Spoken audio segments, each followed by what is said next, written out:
कोई बातचीत के आसार नज़र नहीं आ रहे, कोई बात नहीं बनती। एक तरफ तो हर राजनीतिक आदमी ये कहता है कि स्टूडेंट हमारा भविष्य है, और दूसरी तरफ जब स्टूडेंट अपनी कोई मांग लेकर के प्रशासन के पास जाता है, उसकी बात सुनने की बजाय उसके ऊपर लाठीचार्ज किया जाता है और उसके खिलाफ झूठे मुकदमे बनाए जाते हैं। यहाँ भी बच्चे जो है अपनी डिमांड लेकर के वीसी के पास गए। सबसे बड़ी हैरानी की बात तो ये है कि एक ऐसा व्यक्ति यहाँ वाइस चांसलर लगा हुआ है जिसकी डिग्री भी फर्जी है, जिसने अवार्ड जो लिए थे वो भी फर्जी ले रखे। इन सब इश्यूज़ को लेकर के हमने विधानसभा में हमारी पार्टी की तरफ से आवाज़ उठाई थी कि इसकी जांच होनी चाहिए। अगर ऐसे वाइस चांसलर लगेंगे तो फिर मान करके चलो उस स्टूडेंट से, उस यूनिवर्सिटी का भविष्य जो है अंधकार में चला जाएगा। वहाँ स्टूडेंट फिर ठीक ढंग से पढ़ नहीं सकेंगे। जब से ये वाइस चांसलर यहाँ करके लगाए तब से इसने गुटबाजी बना दी। गुटबाजी खड़ी करके कहीं ना कहीं स्टूडेंट्स का नुकसान करना शुरू कर दिया। स्टूडेंट्स का नुकसान इससे बड़ा और क्या करेगा? जो स्टाइपेंड मिलता था बच्चों को, जो 10,000 रुपया स्कॉलरशिप मिलती थी पीएचडी के स्टूडेंट को, एमएससी के को 6,000 मिलती थी, वो इन्होंने बंद कर दी। अब कहते हैं कि हम आपको वापस दे देंगे। आपने बंद क्यों करी? क्या मकसद था बंद करने का? वो तो एक गरीब के बच्चे को या उस बच्चे को मिलती थी जो पढ़ने में इंटेलिजेंट था, जो 75% से ज़्यादा मार्क्स लेता था। पूरी दुनिया के अंदर अच्छी यूनिवर्सिटी में स्कॉलरशिप देकर के अच्छे बच्चों का एडमिशन किया जाता है। दुनिया में तो मारामारी है इस बात को लेकर, ये उसको बंद कर रहा है।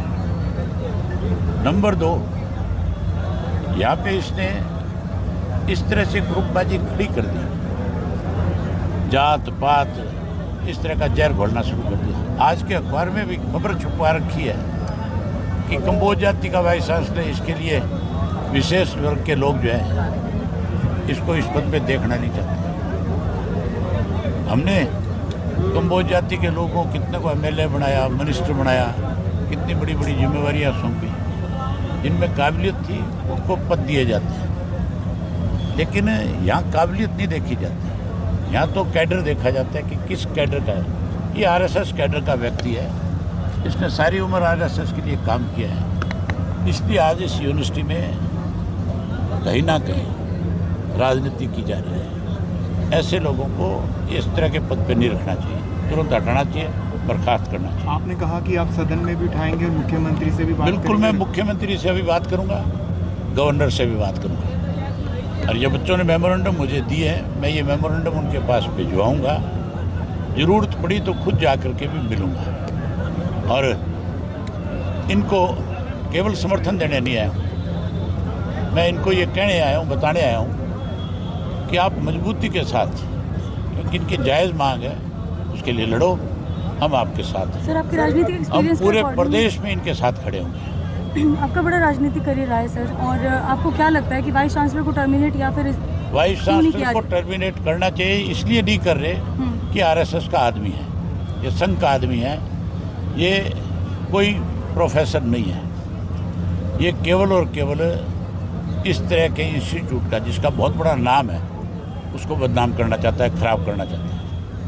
इस हरियाणा कृषि विश्वविद्यालय का जो चौधरी चरण सिंह के नाम से, इसका बहुत बड़ा नाम है, एशिया की सबसे बड़ी यूनिवर्सिटी मानी जाती है। और यहाँ पे बहुत अच्छे अच्छे साइंटिस्ट आए हैं, यहाँ के बहुत अच्छे अच्छे स्पोर्ट्स पर्सन हुए हैं, यहाँ के बहुत सारे बच्चे जो है IAS IPS बने हैं, IFS बने हैं। आज आप मान के चलो, भविष्य में हर व्यक्ति ये सोचेगा कि मैं अपने बच्चे को HU में किस लिए भेजूँ? क्या डंडे खाने के लिए भेजूँ? क्या उसको बेइज्जत करवाने के लिए भेजूँ? ये आज भी दबाव बना रहा है, कह रहा है इनके ऊपर कि जो बच्चा पेपर नहीं देगा हम उसका भविष्य खराब कर देंगे। आप वाइस चांसलर हो, आपको धमकी देने की बजाय रिक्वेस्ट करनी चाहिए कि हमने जो गलती करी है हम उसके लिए आपसे माफ़ी मांगते हैं, आप आओ, हम आपका स्वागत करेंगे, आप हमारे बच्चे हो। 24 तारीख की महापंचायत में आप लोग चारी जो स्टूडेंट करने जाए, स्टूडेंट जो महापंचायत करेंगे, हमारी जो स्टूडेंट की ऑर्गेनाइजेशन है वो पहले दिन से इन बच्चों के साथ है, क्योंकि वो भी तो इसी यूनिवर्सिटी में हमारी खुद की अपनी यूनिट है और वो यूनिट इनके साथ खड़ी है। हम पूरे हरियाणा प्रदेश की हमारी यूनिट को इनके साथ लगाएंगे। सर, पुलिस भी अभी तक एक ही व्यक्ति को पुलिस एक व्यक्ति को गिरफ्तार कर पाई है, जबकि 8 नाम इसके अंदर है। सबको गिरफ्तार करना चाहिए, प्रशासन को किसी के दबाव में नहीं आना चाहिए। जो मुजरिम है अगर उसको कहीं से सपोर्ट मिलेगी, आज इसीलिए हरियाणा प्रदेश में कानून व्यवस्था नाम की चीज़ नहीं है, क्योंकि जो इस किस्म के लोग हैं सरकार कहीं ना कहीं उनको संरक्षण दे रही है। ये भी सरकार का एक संरक्षण है। संरक्षण ऐसे लोगों को मिलेगा तो इनका हौसला बढ़ेगा और इससे आगे और ज़्यादा हालात ख़राब होंगे।